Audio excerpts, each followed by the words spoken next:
Welcome back to The Art of Violence. Today we have a very special occasion. We have Bryce Hall versus a guy who's never boxed before. Bryce Hall, the street fighter, his ego's down a bit. His record is now 40-1 in his recent fights, and he wants to redeem himself. He's looking to make that 41-1, and he says, you know what, why not do it against someone who has no experience? This way I'll have a real advantage.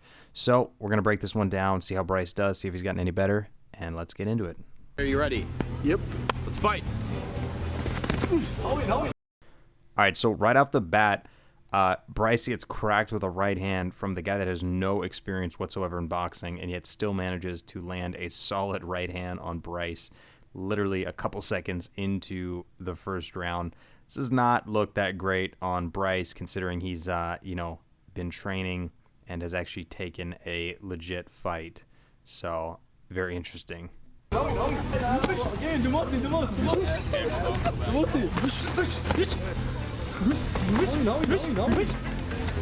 right, now Bryce is doing a pretty good job of beating up the very defenseless, inexperienced opponent that he has chosen to fight in his second pro fight. I mean, this guy just kind of looks like he's never really taken a punch before. Just like he's overreacting to everything. I mean, Bryce even like hits him on the shoulder and like in places that don't really hurt that much or shouldn't really rock you, and he's like, his whole body's kind of moving one way or another. He's really overreacting to everything, and that's what happens when you've never been hit before.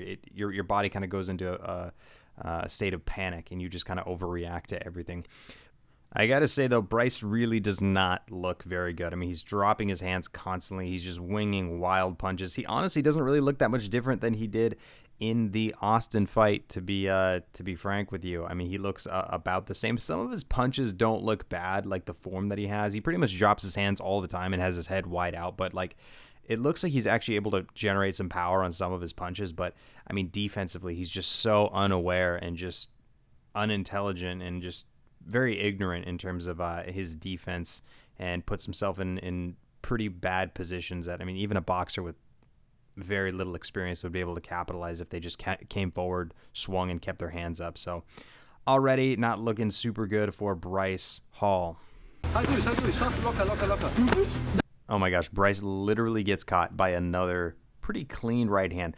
Thing is, this guy just doesn't really know how to put any of the weight properly into his punches and twist his hips at the right time. If he did, I'm not even joking, like some of these shots would really rock Bryce, potentially even drop him. If this guy would just keep his hands down and if he learned how to put his weight into his punches, I'm not even joking, he could definitely beat Bryce Hall. So even if Bryce ends up knocking this guy out, this already doesn't look that great for Bryce.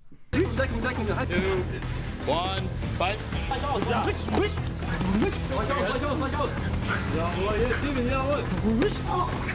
right, that's Stop. All right, so this kind of left hook jab punch that is like a kind of combination between the two of them that Bryce threw, that one actually landed pretty decently and ends up dropping the guy. Again, probably really wasn't hard enough to drop someone, but like this guy doesn't know what he's doing, so punches to any sort of semi-hard punch to him is going to probably seem like really hard, and he's going to fall because his body's just not used to taking it. But I think one of the things with Bryce is he's a fighter that learned bad fundamentals, and you see it because, I mean, his hands are all over the place. His chin is always wide out. He throws there's no real like thought behind what he's doing. There's no real like intelligent like, input or like strategy behind what he's doing. He's literally just throwing with everything he has, putting all his weight into his punch, putting his chin right out there, dropping his hands every time, never bringing his hands back. His footwork is out of position.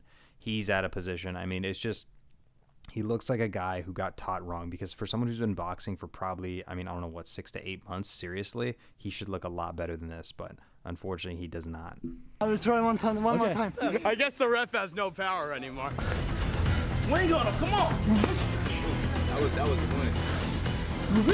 the Now, that was super weird because neither of those punches actually landed. If you really look, you can see the right hook didn't land, and the left hand he threw didn't land either. So that was weird. I think this guy's just very inexperienced. I remember when I first boxed, I was falling all over the place because it kind of seems like almost a good defense. Like, oh, well, if I drop, at least he can't hit me anymore, right? It's almost like a safe zone in boxing. So it's kind of interesting. I guess I could see where the guy's coming from.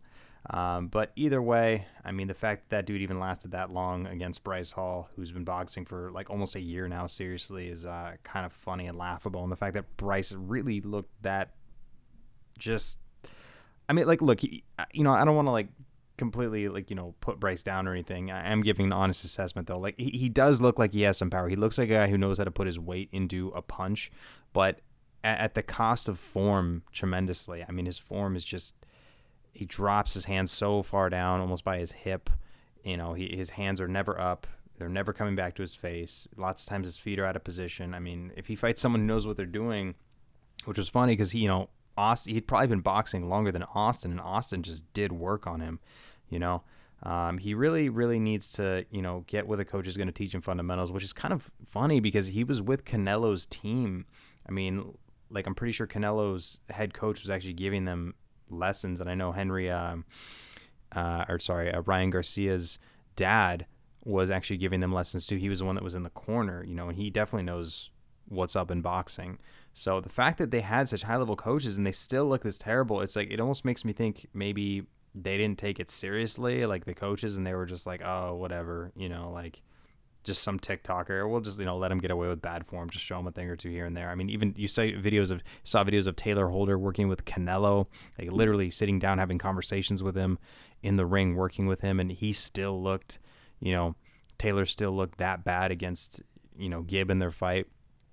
So it just goes to show you, like, you really need to learn proper fundamentals. And if you don't have a coach who's going to teach it to you, it doesn't matter if you're sparring or working with Canelo, like, at the end of the day, you need to master the fundamentals, and it's obvious Bryce or Taylor both of them are far from mastering the fundamentals. So I really kind of almost would say Bryce just needs to get better. This is a lack of coaching, necessarily a lack of skill or will, more so a lack of coaching. So he needs to really find someone who's going to teach him the basics and go from there. That's good shit. In the first 10 seconds, you got me. I was like, okay. You hit me harder than Austin. Paige, what did you see here in the second round? The power shots, right? Mick Broom's coming with tons of punches. He has way more power, and he's utilizing his weight, right? He's putting his weight behind every punch. Yeah. Oh, my God. That's